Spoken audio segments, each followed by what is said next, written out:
So the downside to picking an audiobook for my book of the month is that I don't have the pretty book to hold up for you, but I just finished A Sorceress Comes to Call by T. Kingfisher, and I absolutely loved it. 5 stars, great book. That's gonna be my choice for book of the month, just a book of the year. Absolutely the best book I've read so far this year. I love it. It's a retelling sort of The Goose Girl, which I have got to go read. All the characters were great. I enjoyed it. This girl is controlled by her mom, who's a sorceress. She has plans for her to marry a rich man, so they meet this family. I love the characters. Of course, except for the sorceress is kind of mean, but still, you know, I've been reading a lot of books lately where I really didn't like anybody in the book, so it was refreshing to like the characters, and she fights back. And there's these geese, so there's a superstition that the geese ward off evil or fight evil, and I thought they were really fun. Although they appear really late in the story, it would have been nice if they'd come in earlier, but it's just a really good book, so I highly recommend that. Finished 2 books by Ruth Ware, but this is the first one I'll talk about. The Woman in Cabin 10, which is about Laura, who's a travel writer who gets to go on a cruise to write about it. But before she goes on the cruise, someone breaks into her apartment, and then she goes on the cruise and more mysterious things happen. And there's a woman in cabin 10, but there's not supposed to be a passenger in cabin 10, and is she crazy? Are they hiding it? Who's involved? I thought it was pretty well written. The thing I noticed with the other book that I read by Ruth Ware as well is that in between the chapters there would be a little bit of the story that would kind of jump ahead and let you know that something terrible had happened, not totally spoiling it. But I found, now some people might not like the writing style, I found that it gave me a lot more anxiety knowing that something really bad had happened, whereas just wondering, you know, is something going to happen? Is it nothing? So that might be off-putting for some people. It's a good warning. But I thought the book was really good. I'd give it 4 stars. The other one is the second Ruth Ware book that I finished, In a Dark, Dark Wood. This one, I would say it's 3 stars, so I think I like the other one better. This one, same writing style, that there's, it jumps back and forth between, you know, what happened and then after something happened, but you don't have all the details. So that, again, kind of stressful.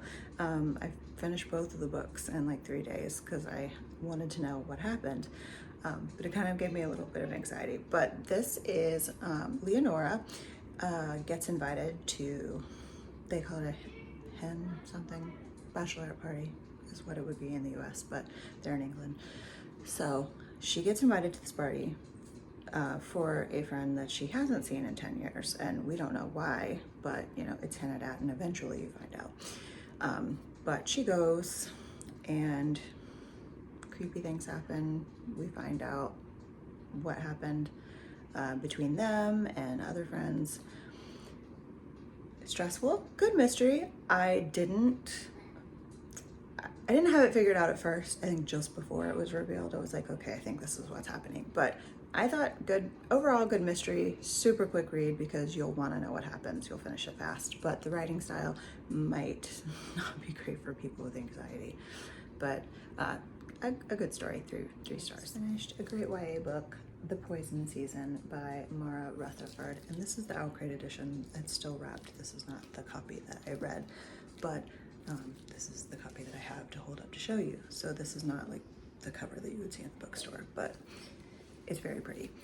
So this is about a traveling forest, and it's on an island, and the water around it is poison. The people have some kind of magic. They sing and sacrifice to the island, and it protects them until some outsiders come, or an outsider comes, and we find out if everything that Lilo, the main character, has been told about her people is true. I really enjoyed this book. I think if you liked Twilight, there's, you know, a nice romance in here that's pretty good. I really enjoyed it though. I'd say 4.5 stars. I lost the pretty cover to this one, but The Girl with the Louding Voice by Abi Dare. That was my book of the month choice probably a couple of years ago, but I just finished it. This one took me a while to get through. I think it's probably just the way that the character speaks, the way that it's written. It just took me a minute. It's kind of like reading Shakespeare. Anytime, you know, people talk differently, it just takes my brain a little bit longer. It was a little bit harder for me to read, but the story was good, sad, and, you know, upsetting. This young girl is married off too young and escapes and ends up being a servant for someone who's really not very nice to her, and not an easy read, but it was a good story. I guess I'm on the fence about 3 or 4 stars because it was kind of an emotional roller coaster, but overall it was a good read. I just finished The Night Olivia Fell by Christina McDonald, and I thought this was a really good thriller.